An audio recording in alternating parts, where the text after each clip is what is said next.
کسی قول فعل سے اسلامی قطعی عقائد کی مخالفت، ذرا غور فرما لیجیے، قطعی عقائد کی مخالفت توحید ہے، رسالت ہے، قیامت ہے، مرنا ہے، اس کے بعد اٹھنا ہے، صحابہ کرام کا اکرام ہے، قرآن کا ماننا ہے، یہ ساری چیزیں مخالفت یا ان پر استہزاء یا تعریف ثابت ہو جائے کہ وہ شخص مذاق کرتا ہے، استہزاء ٹھٹھا کرتا ہے، مذاق کرتا ہے، اس میں تحریف کا معنی یہ بات کو آگے کی بات کو پیچھے، پیچھے والی بات کو آگے تبدیل کرتا ہے اپنی طرف سے، مگر وہ اپنے ایمان و اسلام کا مدعی بنے، میں جی پکا مسلمان، میں تو ختم نبوت کو مانتا ہوں۔ ذرا اس پر آپ غور کریں گے کہ قادیانی برملا کہتے ہیں ہم ختم نبوت کو مانتے ہیں، دنیا کے تمام مسلمان جھوٹ بولتے ہیں۔ تو فرق کیا ہے؟ فرق یہ ہے کہ وہ اللہ، رسول، صحابہ کرام کے فرامین کے مطابق نہیں مانتے، اپنی مرضی کے مطابق مانتے ہیں، جس کو ہمارے ہاں علماء کرام کہتے ہیں تفسیر بالرائے، اپنی مرضی کی تفسیر کرتے ہیں۔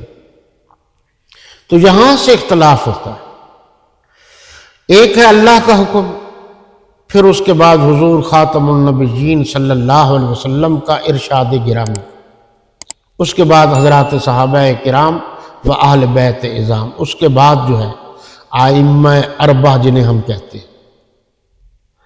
کچھ لوگ تو ایسے بھی ہیں جو 4 اماموں کو نہیں مانتے، اور آج تک جو ہزاروں امام اپنی طرف سے تفسیر کرتے ہیں حضور کے فرمان کی، ان کو مانتے ہیں۔ یہ بھی بڑی قابل غور بات ہے۔ تو اس منافق کا نام قرآن کی اصطلاح میں ملحد ہے، اور حدیث میں اس کو زندیق کہتے ہیں۔ کس کو؟ جس کے قول اور فعل سے اسلامی قطعی عقائد کی مخالفت ہوتی ہو۔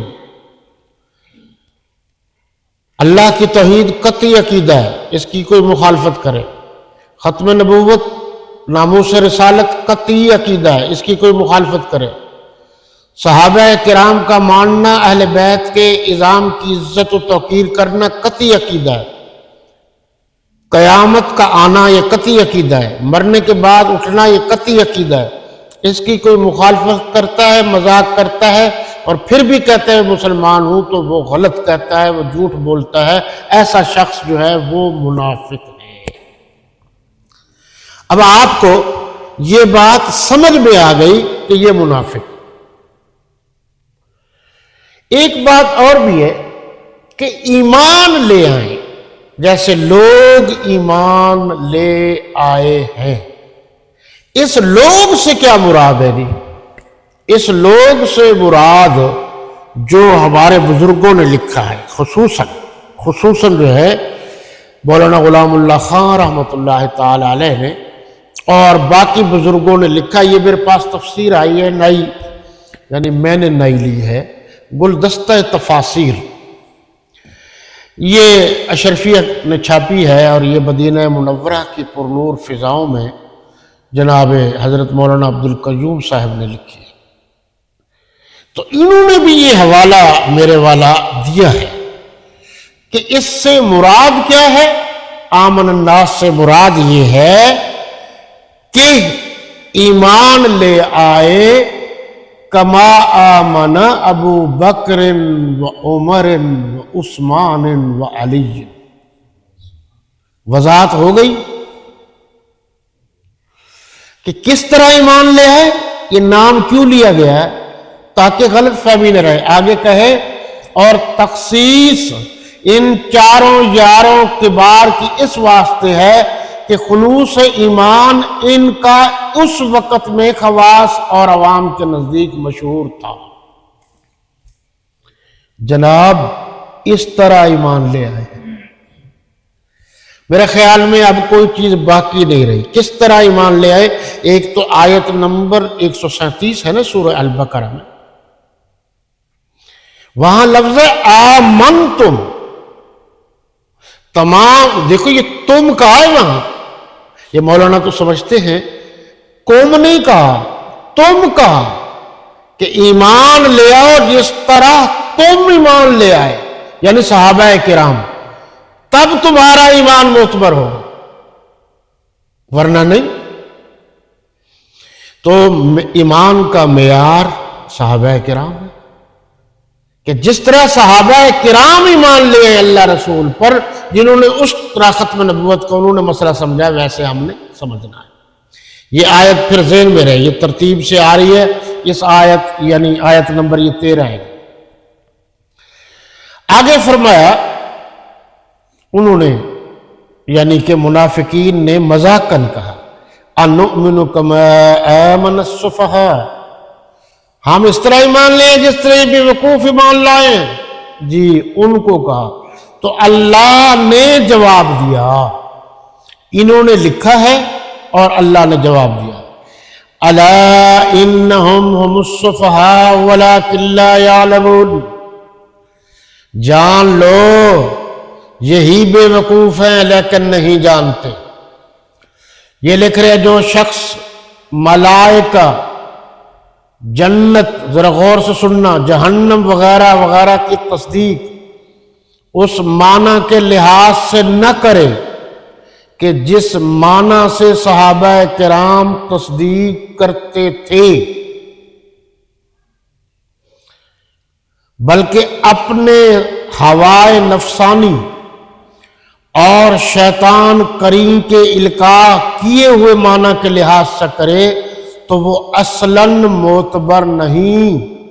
ایسی تصدیق تکذیب کے مرادف ہے، مترادف ہے، اور ایسا ایمان بلا شبہ کفر کے ہم معنی ہے۔ یہ کیا لکھا ہوا ہے جناب؟ یہ بھی بزرگوں نے لکھا ہے۔ اچھا، پیر کرم شاہ الازہری انہوں نے بھی یہی بات لکھی ہے۔ یہ دیکھیے جی، میرے پاس ضیاء القرآن ہے، جلد اول ہے، تو اس میں بھی انہوں نے یہ بات لکھ دیا، اشارہ کر دیا کہ نفع و نقصان کی کسوٹی اور سود و زیاں جاچنے کی کسوٹی دنیا کا آرام نہیں ہے، آخرت کا ہے۔ یہ تمہیں نہیں، حقیقت میں اپنے آپ کو بے وقوف بناتے ہیں۔ اس میں بہت کچھ لکھا ہوا ہے۔ یہ ہمارے جو فوجی پیر تھے مولانا محمد اکرم آوان صاحب، انہوں نے بھی اپنے اقرب التفاسیر میں یہ بات لکھی ہے۔ یہ دیکھ لیجیے جی، یہ جلد نمبر 1 ہے۔ یہ فرما رہے ہیں کہ آیت وہی ذہن میں رہے جو ترتیب سے آ رہی ہے، یاد رکھو جس کا عقیدہ، جس کا عمل صحابہ کرام رضوان اللہ تعالی علیہ مجمعین کے عمل و عقیدہ کے خلاف ہے، وہ خود بے وقوف ہے۔ وہ انہوں نے طنز کیا تھا نا صحابہ کرام پر، بے وقوف وہ ہے جو اس پاک باز جماعت سے اختلاف کیے پھرتا ہے، اس لیے بے وقوف ہے کہ جس سے یہ نیکی سمجھ رہا ہے یہ اس کے لیے عذاب کا سبب اور گستاخی ہے۔ یہ ساری کی ساری، ان میں کوئی کتاب نہیں ہے، یہ ساری تفسیریں ہیں میرے پاس۔ یہ پیر بھی ہیں مولانا محمد اکرم آوان صاحب، اب اس دنیا سے جا چکے ہیں، انہوں نے یہ بات لکھی۔ یہ جی شیخ القرآن مولانا غلام اللہ خان رحمۃ اللہ تعالی علیہ، جنہوں نے زیادہ تر مولانا حسین علی واں بچھراں رحمۃ اللہ تعالی علیہ سے فیض حاصل کیا ہے، اور مجھے بھی اعزاز حاصل ہے کہ میں نے بھی ان سے براہ راست دورہ تفسیر قرآن پڑھا ہے۔ یہ کہہ رہے ہیں اپنی تفسیر میں جی کہ انہوں نے صحابہ کرام پر طنز کیا ہے۔ انہوں نے کہا تھا کہ ہم ایسے ایمان لیں جیسے بے وقوف ایمان لائے، یاد رکھو نا وہ جملہ۔ تو اس میں انہوں نے کہا کہ ان بے وقوفوں کی طرح ایمان لیں جو اپنا نفع و نقصان کو بھی نہیں سوچتے، ظاہری نفع و نقصان کو بھی نہیں سوچتے، جو اللہ کے رسول حکم دیتے ہیں وہ کر گزرتے۔ تو وہ منافقین اس وقت کرتے کیا تھے؟ وہ صاحب اقتدار تھے، دولت و اقتدار کے نشے میں مخمور رہتے تھے، ان کے نزدیک دنیاوی نفع نفع ہوتا تھا، دنیاوی نقصان نقصان ہوتا تھا، اور صحابہ کرام کے نزدیک حضور کے حکم کی تعمیل ہی میں نفع ہوتا تھا، اور جہاں سے آپ نے روک دیا وہاں سے رک جانا ہی ان کے لیے مفید ہوتا تھا۔ یہ آگے چل کر لکھ رہے ہیں جی، یہ صفحہ نمبر 23 ہے، جلد نمبر 1 ہے۔ فائدہ یہ میں پڑھ کے اس لیے سنا رہا ہوں، میں ویسے آپ کو سناتا تو آپ کہتے شاید اپنی طرف سے بناتا رہتا ہے، یہ مجبوری ہے ہماری۔ ان آیتوں سے صحابہ کرام رضوان اللہ تعالی علیہ مجمعین کی بہت بڑی فضیلت ثابت ہوتی ہے۔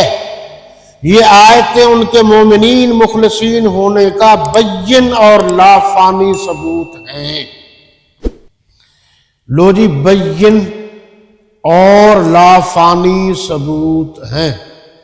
آگے چل کر فرماتے ہیں، اس مبارک جماعت کو بے وقوف کہنے والوں کو پرلے درجے والے خود بے وقوف ہیں۔